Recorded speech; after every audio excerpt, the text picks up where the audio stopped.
One second, you're strolling along on a sunny day, and the next, you're lying bleeding on the pavement like so much roadkill. This happened. I'm Larry Fedoruk, and this is Later That Same Life.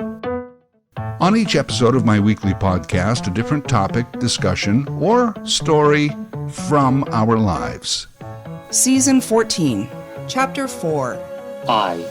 Down. If you want to suddenly feel old, have a fall. An accidental fall. I've fallen, and I can't get up. Who falls down? Kids and old people. I'm not a kid, and I've never really dealt with the fact that I'm old.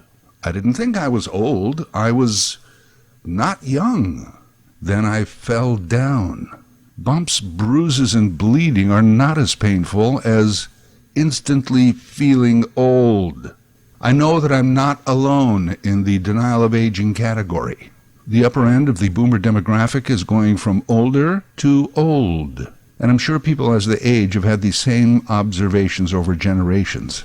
But you know us boomers, we believe that we think of everything for the first time ever. Plus today we see it plastered all over social. It's partly denial and partly just not realizing we're getting old. After all, we look at the same face in the mirror every day. With that kind of frequency, it can be difficult to pick up the nuance of day-to-day aging. And then all you have to do is avoid pictures of yourself. Oh, look, there we all are at the reunion. Who's the old guy? Oh, it's me.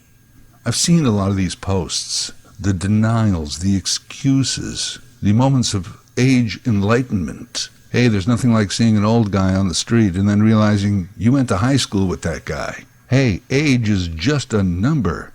You're only as old as you feel. 60 is the new 40. Getting old may suck, but it sure beats the alternative. Oh, just listen to us with the quips. So sad. I'm not old. I'm just not young. We think this, despite getting all kinds of hints and warnings along the way. You start getting the seniors discount, and they don't even ask you for ID. Kids offer you their seat on a bus. You become eligible for a pension. One morning you wake up and something hurts that didn't yesterday. Well, I guess that's what it's like to be not young. We're never old. We're just getting older. Well, technically that's correct. We are always getting older. But denial is like a fine wine. It seems to improve with age. Incidentally, the biggest tell that you are old and in denial is when you start saying your age followed by the word young. Before that, your entire life, I'm 18 years old, I'm 30 years old, this year I'll be 50 years old. And then for some reason one day someone asks and you say, I'm 63 years young. Don't say young. Saying young means you're old. If you're going to keep kidding yourself, fine. Me too. Just drop the young. The other thing I should have picked up on was that all my life people said that I looked younger than I was. Right up until they didn't. For whatever reason, I don't know, I'm not bragging, but it was always like, how old are you? Well, I just turned 45. Oh, wow, you don't look 45? Gee, you sure don't look 57. You're 60? No way.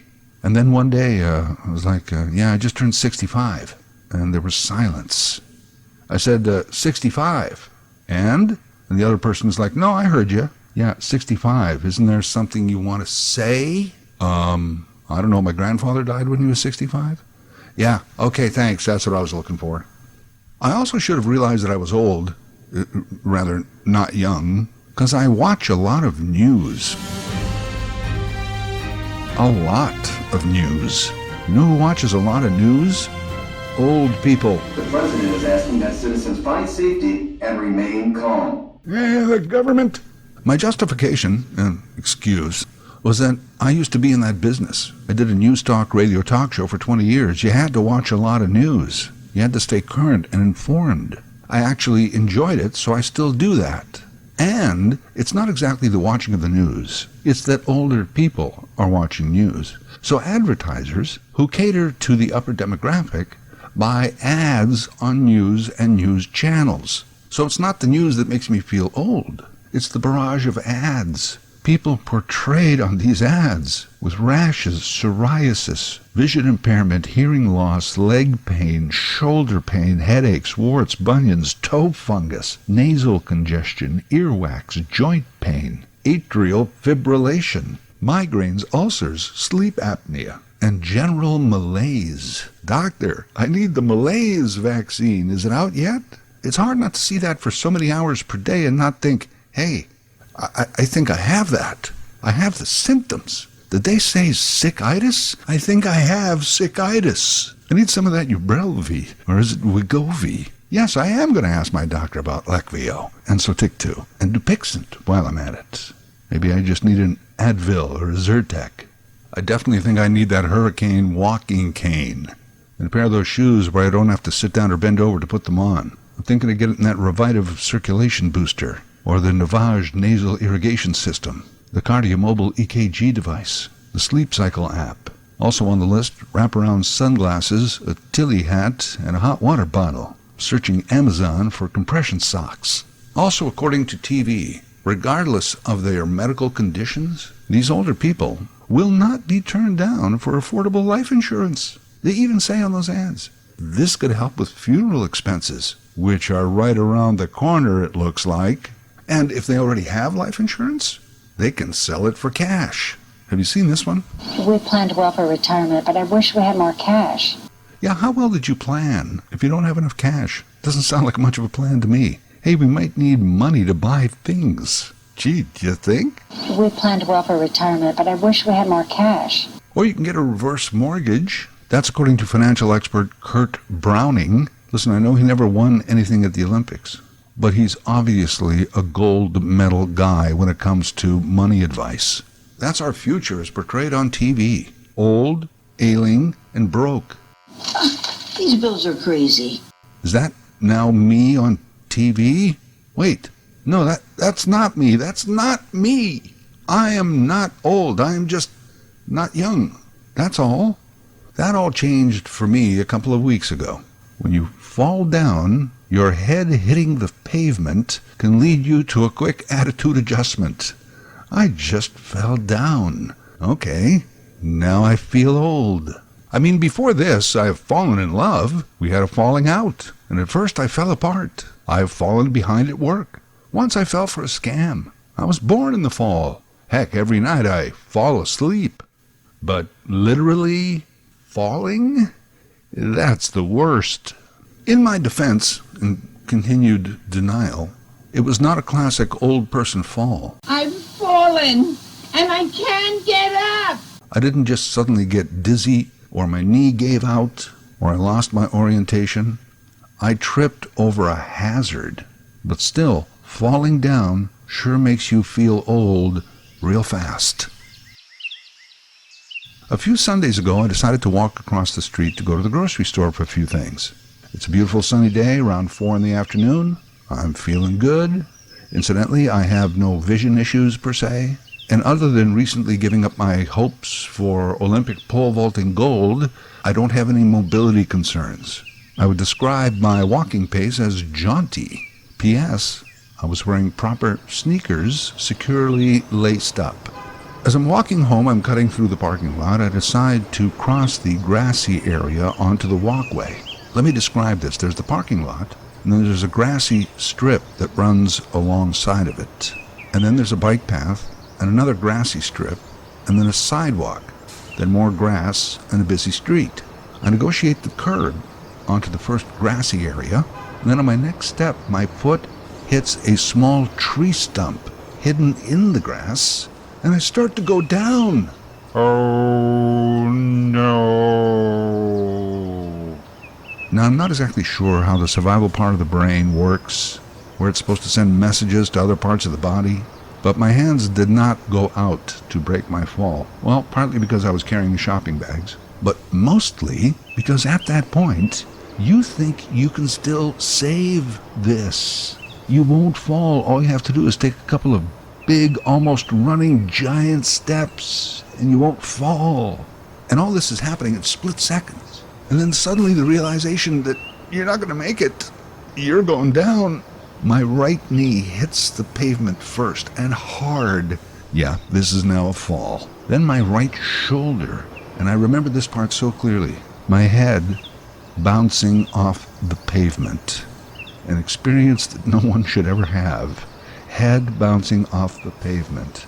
I even remember thinking at that second, oh crap, that's not good. My knuckles, hands still clutching the groceries, drag along the asphalt, and I come to a stop, a crumbling heap, thinking, okay, you're conscious, you're good. I wasn't good. I mean, I was fine, but it wasn't good. Faith in people renewed. A guy walking his dog immediately came up and crouched down beside me, and he's like, hey, buddy, you okay? You all right? You okay, buddy? I remember saying, yeah, I'm fine, but I'm just going to lie here for a while, okay? And not get up, which I kind of did. I just lied there, still in shock a bit. But on that bike path, I was assessing my level of pain. It seemed low. I think I can get up. I did. Oh, look, I didn't spill any of my groceries. I leaned up against a tree, took some deep breaths, blood running down my leg and my face. The dog guy says, I'll be right back. And he runs into a store and comes out with these big handfuls of wet paper towels for my face. Another woman passed by and asked if she could help. Another one gave me a bottle of water. I guess they all thought, hey, old guy fell down. We should do something. Oh, bless them. They all waited around to make sure I was mostly okay. Holding the towels to my face, I decided I was well enough to walk the remaining 3 minutes home. I thanked everybody and started on my way. One woman said, take some pictures. Call the city. At least get a few bucks out of this. So that seed was planted. When I got home before I cleaned up, I did take some pictures. I also sent them to a buddy of mine whose partner is a nurse. She gave me some cleanup and bandage tips. Since I hit my head, I monitored myself for a headache or sleepiness, dizziness, etc. I seemed fine. Really, my knee and shoulder took the brunt of the force. The head injury was, incidental. Looked worse than it was, I said to myself. It was my right cheekbone and temple. When you're bleeding from the face, it looks horrible. But all in all, it wasn't that bad. I concluded that I did not need to go to Emerge. I washed up. I soaked in a tub of polysporin. I bandaged myself and, cooked up those groceries for dinner. By Tuesday, I went to a walk-in clinic, saw a doctor. Everything seemed to be healing okay. I got x-rays, a follow-up, nothing broken. On the way home from the doctor, I took some pictures of the stump. They put in some small trees on that small grassy boulevard a few years ago. Some of them didn't make it, so they cut them down. This tree stump is only about 3 or 4 inches high. It's about as big around as the head of a baseball bat. And the grass around it is the same height, so it's virtually invisible. I could barely find it again to take a picture of it. I found out that in cases of personal injury, and don't quote me exactly on the legal, but if you're injured on private property, you've got about 2 weeks from the time to report the injury to the owner. And that's all you have to do at first, to just document it. In the case of city property, 10 days. After you have the verification of reporting it, you have up to 2 years to take any action. But you got to report it. So I did. I got a city file number. I had the doctor's report confirming my injuries. I had the pictures.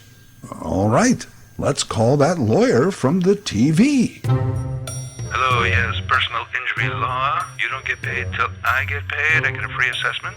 Yes, what happened? So I described my fall, and she says, sorry, we only do catastrophic injury. What? Catastrophic. Loss of life, loss of limb. You didn't have that, right? Well, I don't know, my knee really hurts. Sorry, catastrophic only. Yeah, I guess there's more money in that. She tells me what I need is a small claims personal injury lawyer. All right, thanks. Well, there's this one guy on TV who always says, personal injury is all I do. And I'm always yelling back at the TV. I don't think so, pal. I think personal injury law is all you do. If all you do is personal injury, that makes you an enforcer for the mob. So I'm not calling that guy. He's obviously an idiot. Anyway, my regular lawyer doesn't do personal injury, so he gave me a name and number. I call them, send them the pictures, tell them the story. Ultimately, they said they could not help me. Okay, thanks, but my knee really hurts. So I'm pursuing it on my own. I filled out the online form on the city website, put in a claim, no dollar amount, just a claim. This happened because you cannot properly cut down a tree, you lazy morons. Well, that wasn't exactly the wording.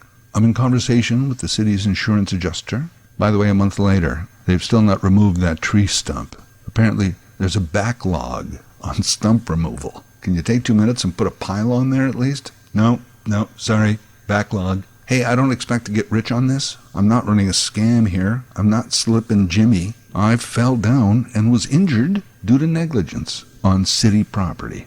I don't believe it's worth millions or anything, but my bandages leaked and I got blood on a bunch of stuff. That'll never come out. I'd like to be compensated for replacing those items. Insurance companies already have a formula for pain and suffering. I had pain and suffering. A couple or so grand would sure help. Not to mention the mental suffering I have now because suddenly I feel old. I'm not even asking for money for that. I was thinking, if I was young and my foot hit that stump, my youthful muscular leg would have uprooted the stump. Instead, it took me down because I'm not young. And man, those pictures, which I will only share with people who need to see them. I was due for a shower and a shave, but I decided I'd go to the store first. Nothing like a picture of a graying man with white stubble and blood running down his bruised face. I look like Mickey Rourke in the movie Barfly after a fist fight. As a matter of fact, I decided that if anyone saw me and asked, I would say, "You should see the other guy." You should see the other guy. No one asked. But bruises on my face and knuckles, I think it made me look tougher. Yeah, older, but also tougher. Don't mess with that guy. You should see the other guy. And then I was thinking, maybe I shouldn't feel old because I fell. I should feel better about myself. I mean, I am old, not young. But I tripped over an unseen hazard, not my fault. I hit my head on the pavement without cracking it open. I didn't break anything. I walked home, I made dinner. I healed fairly quickly. All that is actually pretty good for a guy my age. Maybe I am a tough guy. You know what else? And this is highly personal, but I'm going to share it anyway. At the doctor's office, they took my blood pressure, and they noticed it was a little high. More than a little. So now I'm on blood pressure medication that's maintaining well. High blood pressure can lead to stroke and heart attacks. So in a way, falling may have saved my life. At least extended it a few years. I don't know. Did God, in his infinite mysterious wisdom, cause me to fall to force me to go to the doctor? I could have ordered in that day, but I decided to go to the grocery store instead. Why? Well, because the day before the thing is, I don't believe in that crap. But if I hadn't fallen, you wonder about those things. Series of events et al. You know what I'm saying. And as I get more philosophical about it and overthink it, I start to wonder, gee, maybe I did hit my head harder than I thought. Later That Same Life is written, voiced, and produced by Larry Fedoruk. LarryFedoruk37@gmail.com. Subscribe to Larry's podcast YouTube channel. Get automatic notifications with each new episode.